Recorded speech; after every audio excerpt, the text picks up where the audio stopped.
Hey everyone, ओम नमः शिवाय and welcome back to the channel. I hope कि आप सभी ठीक होंगे और अपना भी ध्यान रख रहे होंगे और आप सभी की तैयारी भी एकदम अच्छे से चल रही होगी। तो RWE का जो संडे में मॉक टेस्ट आया था, आई थिंक 23 नवंबर को ये मॉक टेस्ट आया था। ये वाला मॉक टेस्ट मैंने लगा लिया है और ये मैंने लगाया था संडे में करीब शायद 8:30 बजे के बाद मैं ये मॉक टेस्ट लगाने के लिए बैठी थी, शायद 9:30 बजे के आसपास, नहीं 8:30 बजे के आसपास मैं ये मॉक टेस्ट लगाने के लिए बैठी थी, क्योंकि मुझे टाइम याद है जब मैंने सबमिट किया था तब आई थिंक 10:15 या 10:30 के करीब शायद टाइम हो रहा था। आप उसमें टाइम भी देख सकते हो। संडे वाले दिन मैंने शाम को ही 8:30 बजे के करीब लगाया था, तो जितनी भी रैंक वगैरह होगी, जो भी चीज़ें रहेंगी वो उसी के अकॉर्डिंग दिखाएगा। और ये वाला मॉक टेस्ट मुझे लगाना ही पड़ा, क्योंकि मेरे पास इतने सारे कमेंट आ रहे थे कि दीदी आपने RWE के मॉक टेस्ट का एनालिसिस नहीं कराया और टेक्स्ट बुक का भी नहीं कराया था इस बार, तो क्योंकि सैटरडे में मैंने वो वाला टेस्ट नहीं लगाया था। मैंने लगाया था बुक से, अपनी जो मैंने बुक मंगा रखी है, एक यूथ कंपटीशन टाइम की वो बुक है, जिसके अंदर से मैं प्रैक्टिस सेट लगा रही हूँ। कहीं ना कहीं आपको भी ऑफलाइन प्रैक्टिस सेट ज़रूर लगाने चाहिए, ये मुझे लगता है कहीं ना कहीं। और मैंने उसी वीडियो के थ्रू यही बताया था कि आपको ऑफलाइन प्रैक्टिस सेट भी लगानी चाहिए, लेकिन कुछ लोगों को लग रहा है कि RWE का लगाना बंद कर दिया, टेक्स्ट बुक का लगाना बंद कर दिया। ऐसा कुछ नहीं है, लेकिन हाँ एक मॉक टेस्ट तो मैंने ऐड कर दिया, जो कि है ऑफलाइन मॉक टेस्ट रहेगा। अब खुद लगा कर देखना, आपको पता चलेगा ऑफलाइन मॉक टेस्ट में और ऑनलाइन में कितना डिफरेंस आता है। और मेरी आंखें थोड़ी अलग सी लग रही है इसमें, पता नहीं वीडियो में कुछ मुझे लगता है लाइटिंग का कुछ इफेक्ट आ रहा है इस वजह से, और पानी सा भी आ रहा है, थोड़ा जुकाम हो रहा है इस वजह से। तो हाँ, हम बात कर रहे थे RWE के UPSI के मॉक टेस्ट के एनालिसिस की। ये मॉक टेस्ट लगा लिया मैंने, और ये वाला मॉक टेस्ट जो है ना, पिछले वाले मॉक टेस्ट से तो मुझे थोड़ा सा आसान लगा, और इसमें ना स्कोर पिछले वाले मॉक टेस्ट से ज़्यादा है। लेकिन आप परसेंटाइल देखना, परसेंटाइल पिछले वाले मॉक टेस्ट से कम है।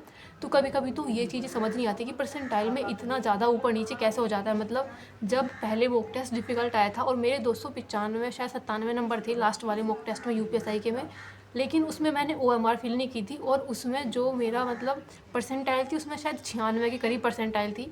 और आज मेरी परसेंटाइल कम है, जबकि स्कोर मेरा अच्छा खासा इंप्रूव हुआ है। उस पहले वाले मॉक टेस्ट से स्कोर ज़्यादा आया है, लेकिन परसेंटाइल कम आई है। तो आप देखना, इस वाले मॉक टेस्ट का लेवल थोड़ा सा ईजी रखा गया था। स्पेशली हिंदी तो काफ़ी आसान थी आज, मेरे आराम से बन गए थे काफ़ी क्वेश्चन सही। और उसके बाद GK GS थोड़ी लग रही थी मुझे तो डिफ़िकल्ट, क्योंकि उसमें करंट अफेयर भी पूछ रखी थी अच्छी खासी। तो GK GS में तो वैसे भी मेरा स्कोर कम ही रहता है। और रही बात अगर मैं रीजनिंग की बात करूँ, तो रीजनिंग में भी थोड़ा टाइम लग गया, क्योंकि मैंने पूरा जो है मॉक टेस्ट OMR पर भी फिल किया था। और क्योंकि ये जो टेक्स्ट बुक का मॉक टेस्ट हुआ या फिर RWE का मॉक टेस्ट हुआ, इसमें मैं ऐसा करती हूँ कि पहले पूरा टेस्ट अटैम्प्ट करने के बाद तब OMR फिल करती हूँ, क्योंकि इसमें ना फिर सीक्वेंस बिगड़ जाता है। सभी में ना क्वेश्चन वाइज नहीं लिखा रहता, क्योंकि पहले मैं हिंदी वाला पार्ट करती हूँ, फिर GK GS वाला, और उसमें जो सीक्वेंस दे रखा होता है, पहले रीजनिंग दे रखी होती है और उसके बाद मैथ, और फिर शायद अलग अलग सब्जेक्ट। इसलिए मुझे पूरा टेस्ट अटैम्प्ट करने के बाद अपना टाइम बचाना पड़ता है 20 से 25 मिनट, तब मैं OMR को फिल करती हूँ। बाकी जो मैं ऑफलाइन मॉक टेस्ट जो बुक से लगाती हूँ, उसमें मैं पहले 40 क्वेश्चन हिंदी के करती हूँ, फिर 40 OMR पर फिल किए, फिर 40 मैथ के किए, फिर OMR पर फिल किए, इस तरह से करती हूँ। लेकिन यहाँ पर पूरे 160 क्वेश्चन अटैम्प्ट करने के बाद तब जाकर मैं OMR को फिल करती हूँ। ये थोड़ा सा दोनों में डिफरेंस था। तो ये चीज़ें मैंने बता दी कि किस सब्जेक्ट में मुझे कैसा लगा। GK GS और मैथ ही मुझे डिफ़िकल्ट लग रहा है।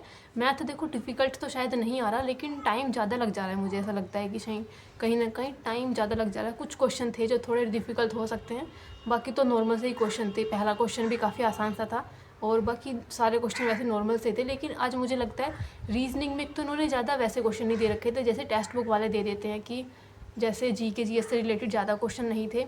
और जो मैथ वाला पार्ट था उसमें भी मैथ के ही थे सही से क्वेश्चन, ज़्यादा रीजनिंग नहीं घुसा रखी थी कि ज़्यादा रीजनिंग डाल रखी है मैथ वाले पार्ट के अंदर।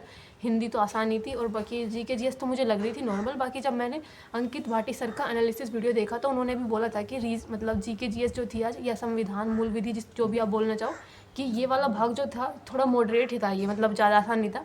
अगर किसी का 25-26 नंबर आ रहा है तो मतलब अच्छा स्कोर है ये, लेकिन मेरा 25-26 नहीं था। आपको पता है मेरी GK GS वैसे ही बहुत ज़्यादा बेकार है, तो उसमें स्कोर कम था मेरा।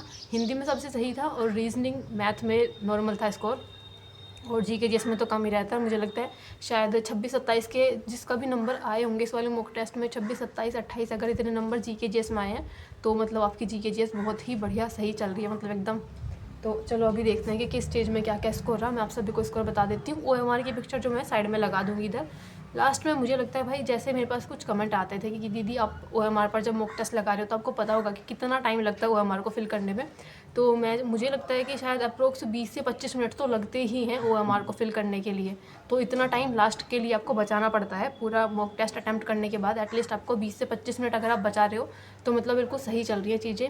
फिलहाल देख लेते हैं कि किस सब्जेक्ट में क्या क्या स्कोर रहा और कहाँ पर किस सब्जेक्ट में क्या क्या गलतियाँ हुई थी। सभी सब्जेक्ट में मैंने आप सभी को बता दिया कि किस टाइप का क्या क्या लेवल रहा था, किस चीज़ के अंदर मुझे कैसा लगा एग्ज़ाम इसका मॉक टेस्ट का लेवल। अभी लास्ट में बात करते हैं कि किस सब्जेक्ट के अंदर कितना स्कोर रहा है। और मैंने ये वाला मॉक टेस्ट पूरा OMR पर फिल किया था, मतलब पूरा टेस्ट अटैम्प्ट करने के बाद OMR फिल की थी। और जो लास्ट में मेरे कुछ क्वेश्चन थे वो रह गए थे इसी वजह से, क्योंकि पूरा टेस्ट भी अटैम्प्ट किया उसके बाद OMR भी फिल की। तो आई थिंक मेरे 4-5 क्वेश्चन मेरे मैथ के अटैम्प्ट किए बिना रह गए थे, वो आपको दिख जाएगा इसमें। सबसे पहले GK GS वाले भाग से शुरू करते हैं। इसके अंदर अगर मैं बात करूँ तो 23 क्वेश्चन सही थे और 17 क्वेश्चन गलत थे। 7 मिनट सही क्वेश्चन को करने में लगे थे और 6 मिनट लगे थे गलत क्वेश्चन को करने में। स्कोर जो था इसमें 57.5 था। और कहीं ना कहीं ये टाइम ज़्यादा इसलिए लगा है क्योंकि आप जब भी क्वेश्चन करते हो उसके बाद जब आपने वे 40 क्वेश्चन करे, उन 40 क्वेश्चन के लिए आपने गोले भी फिल किए हैं, तो उसमें कम से कम लग जाते हैं 3 से 4 मिनट, या शायद 3 मिनट तो शायद लगते ही होंगे, 2 से 3 मिनट तो लगते ही होंगे 40 क्वेश्चन के लिए गोला फिल करने में। इसलिए टाइम थोड़ा सा इस टाइम ज़्यादा लग रहा है हर सब्जेक्ट में। और इसके बाद मैथ वाले पार्ट की अगर बात करूँ तो इसमें मेरे 33 क्वेश्चन सही थे, 2 क्वेश्चन गलत थे और इसमें मेरे 5 क्वेश्चन रह गए थे अनअटेम्प्ट, जो कि काफ़ी लेंथी से थे। स्टार्टिंग में मैंने ये क्वेश्चन स्किप कर दिए थे कि लास्ट में करूँगी, पहले पहले पूरा पेपर अटैम्प्ट कर लूँ, उसके बाद गोले फिल कर लूँ, बाद में जो टाइम बचेगा तब इनको करूँगी। अगर शुरू में इनको शुरू कर देती तो शायद टाइम नहीं लग पाता, इस वजह से। 33 क्वेश्चन सही थे, 2 क्वेश्चन गलत थे। 44 मिनट सही क्वेश्चन को करने में लगे थे और 2 मिनट लगे थे गलत क्वेश्चन को करने में। 6 मिनट लगे थे अनअटेम्प्ट क्वेश्चन के लिए। उसके बाद अगर बात करूँ तो हिंदी की मैं बात करूँ, और मैथ में जो स्कोर था 82.5 था। हिंदी की अगर बात करूँ तो इसमें 37 क्वेश्चन सही थे, 3 क्वेश्चन गलत थे। 8 मिनट सही क्वेश्चन को करने में लगे थे और 47 सेकंड लगे थे 3 गलत क्वेश्चन को करने के लिए। इसमें जो स्कोर बना था ये 92.5 था। हिंदी मुझे लगता है आज काफ़ी इजी थी, और अंकित भाटी सर ने भी जो एनालिसिस वीडियो कराई थी उसमें खुद बोला था कि हिंदी आज काफ़ी ज़्यादा इजी थी, 35 प्लस करने लायक थी, मतलब सभी लोगों को 35 प्लस तो हिंदी के अंदर स्कोर करना ही चाहिए था। तो हिंदी के अंदर सही रहा था स्कोर। बाकी रीजनिंग की अगर मैं बात करूँ तो रीजनिंग में मेरे 34 क्वेश्चन सही थे, 6 क्वेश्चन गलत थे और स्कोर जो था 85 था। टाइम जो मैंने लिया था सही क्वेश्चन के लिए 30 मिनट और गलत क्वेश्चन के लिए लगे थे 7 मिनट। सभी चीज़ों में मैंने बता दिया कि सब्जेक्ट में क्या क्या स्कोर रहा है। टाइम ज़्यादा इसलिए लग रहा है थोड़ा सा क्योंकि OMR को फिल करने में भी टाइम लगता है। ऐसा नहीं है कि आपको हर एक गोला जब अच्छे से फिल करते हो तो उसमें टाइम आपका लग जाता है।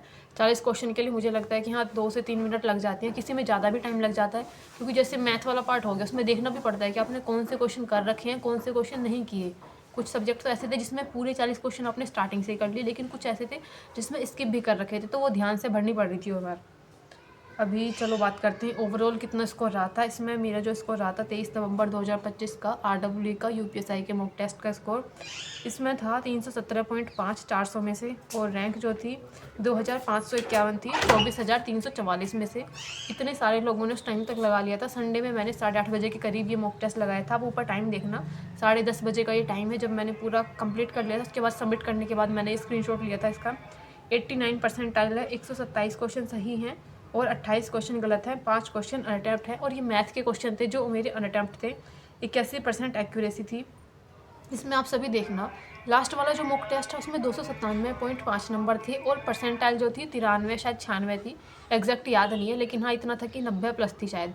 लेकिन इस बार 317 और फिर भी 89 परसेंटाइल है, तो ये चीज़ मुझे बड़ा समझ नहीं आ रहा कि ये स्कोर में ऐसा कैसा हो रहा है। स्कोर इतना अच्छा इंप्रूव होने के बाद भी परसेंटाइल कम है, क्योंकि कहीं ना कहीं इसका लेवल थोड़ा सा आसान था, लेकिन उस वाले मॉक टेस्ट का लेवल था लेकिन उसमें स्कोर काफ़ी कम आया था। तो ये चीज़ें एक थोड़ा सा लगता है कभी कभी कि आउट ऑफ माइंड जा रही हैं सारी चीज़ें कि कैसे क्या चीज़ें रह रही हैं।